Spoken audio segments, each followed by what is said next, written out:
दोस्तों नमस्कार। आज की कथा है अश्वत्थामा की अदृश्य रात, समय और मृत्यु का उल्लंघन। तो दोस्तों कथा की तरफ चलते हैं। कुरुक्षेत्र की धरती पर अंधकार उस रात कुछ अलग ही था। यह केवल सूर्यास्त के बाद का अंधेरा नहीं था, बल्कि ऐसा लगता था मानो समय ने स्वयं दीपक बुझा दिया हो। चारों ओर युद्ध की थकान बिखरी थी। टूटे रथ, झुकी हुई ध्वजाएं, रक्त से भीगी मिट्टी और घायल योद्धाओं की कराहें। 18 दिनों की ज्वाला अब राख बनने को थी। इसी राख के बीच द्रोणपुत्र अश्वत्थामा अपने भीतर एक ऐसी आग लेकर खड़ा था जो बुझने के लिए नहीं, भस्म करने के लिए जन्मी थी।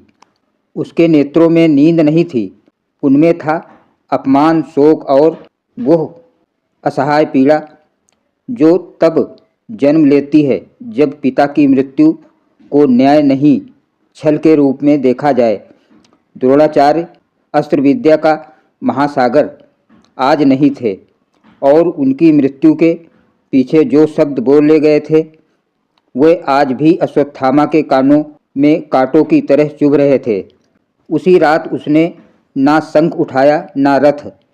उसने युद्ध की रीत छोड़ दी, क्योंकि यह युद्ध अब केवल बाह्य नहीं रहा था, यह भीतर उतर चुका था। अदृश्य होने की विद्या, प्राचीन परंपराओं में एक साधना का उल्लेख मिलता है, तमोविद्या। यह विद्या देह को अदृश्य नहीं बनाती, बल्कि साधक को अनुपस्थित कर देती है। देह रहती है पर चेतना ऐसी अवस्था में चली जाती है जहाँ दृष्टि, ध्वनि और स्पर्श का बंधन ढीला पड़ जाता है। गुरु द्रोण ने कभी इस विद्या के संकेत दिए थे, पूरी दीक्षा नहीं। उन्होंने कहा था, जो अंधकार के साथ ले वह प्रकाश से भयमुक्त हो जाता है। अश्वत्थामा ने वर्षों तक उन संकेतों को समझा और उस रात जब युद्ध थम चुका था पर न्याय नहीं, उसने साधना का निर्णय लिया। वह कुरुक्षेत्र के उस कोने में पहुंचा जहां कभी यज्ञ हुआ करते थे। वहां भूमि में अब भी मंत्रों की राख दबी थी। उसने शस्त्र भूमि पर रखे, नेत्र बंद किए, श्वास को धीमा किया। जैसे जैसे ध्यान गहराता गया, उसके भीतर की सीमा ढीली पड़ने लगी। हवा उसके आर पार बहने लगी। छाया का बोध क्षीण हो गया। वो अदृश्य नहीं हुआ, वो दृश्य से बाहर हो गया। समय की दरार। अश्वत्थामा बदलते ही अश्वत्थामा ने अनुभव किया कि क्षण लंबा हो गया है। चंद्रमा की गति धीमी सी लग रही थी, तारों की चमक स्थिर। यह सामान्य समय नहीं था, यह वो समय था जहाँ निर्णय होते हैं पर इतिहास उन्हें बाद में समझता है। उसी क्षण उसने एक उपस्थित महसूस की। कोई रूप नहीं, कोई वाणी नहीं, केवल भार, जैसे कोई प्राचीन स्मृति उसके समीप खड़ी हो। मन में शब्द गूंजे नहीं, उतरे। जो समय के भीतर क्रोध लाता है वह समय को ही शत्रु बना लेता है। अश्वत्थामा कांपा पर रुका नहीं, क्योंकि वह जानता था अब लौटना संभव नहीं।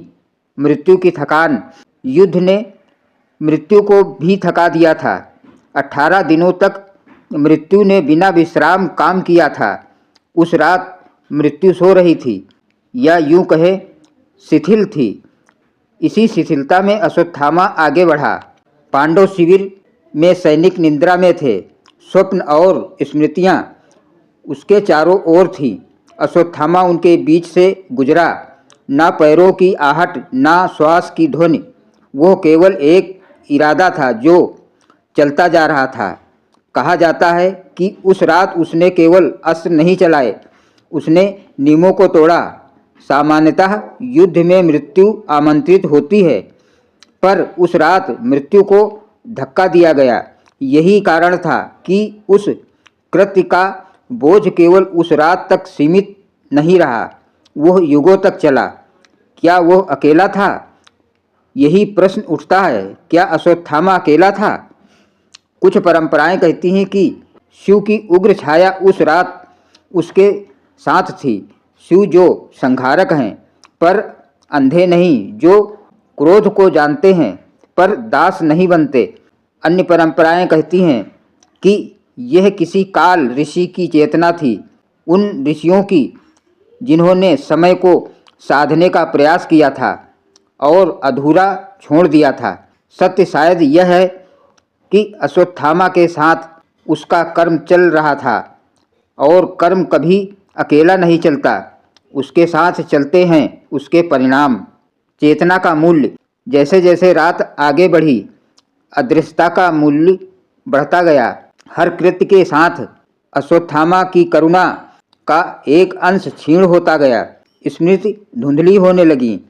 उसे लगा जैसे भीतर कोई दीपक बुझ रहा हो।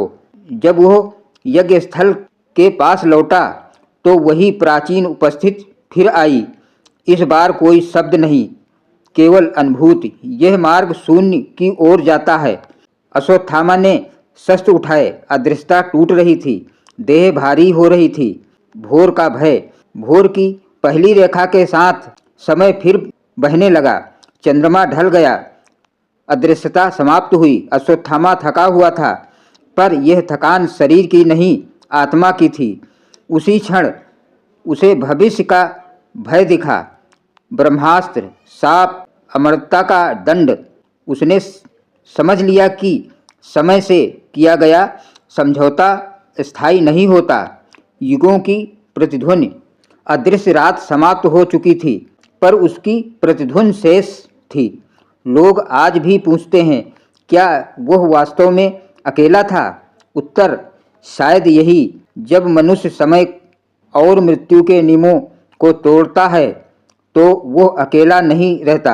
उसके साथ चलते हैं उसके कर्म, उसकी स्मृतियाँ और वह प्राचीन शक्ति जो हर सीमा के पार प्रतीक्षा करती है। और कुरुक्षेत्र की धरती आज भी कुछ रातों में भारी हो जाती है, जैसे समय फिर से रुक गया हो। तो दोस्तों, ये कथा आपको कैसी लगी? सुनने के लिए बहुत बहुत धन्यवाद। फिर मिलेंगे किसी अन्य कथा के साथ। तब तक के लिए नमस्कार।